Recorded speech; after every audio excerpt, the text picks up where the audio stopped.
Johannesburg, the ANC Women's League, ANCWL, has slammed the leaking of Ace Magashule's Integrity Committee (IC) report, which called for the party secretary-general to step aside.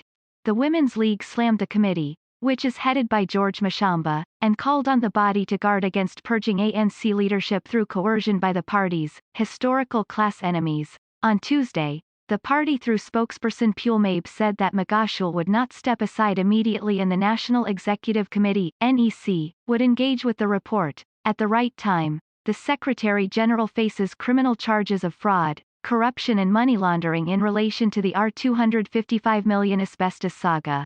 A warrant of arrest was issued for the former Free State Premier and he appeared in the Bloemfontein High Court. ANCWL Secretary-General Mioko Matuba said they would continue to defend the unity and integrity of the ANC and its principles, against any tendency towards disruption and factionalism. Matuba slammed the Integrity Committee, and its impatient reports, and said they would await for the NEC to adopt the modalities of the step-aside rule.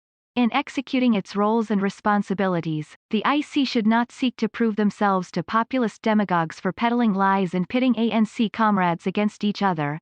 The IC must be guided by a high level of integrity and principles of the ANC. The ANCWL will engage ANC officials and the IC for its divisive nature and its inconsistency in dealing with cases before it. As women, we will stand in defense of the movement of our foremothers at this difficult time. The energy invested in stepping aside, which, among others, is about the fight against fraud and corruption, must be extended and be used to advance the implementation of the resolutions that seek to address social economic freedom in our lifetime. The same energy must be used to fight against violence on women and children, she said. Matuba said the League supported the implementation of conference resolutions from Nasrec, which included the nationalization of the South African Reserve Bank, expropriation of land without compensation and establishment of a state bank.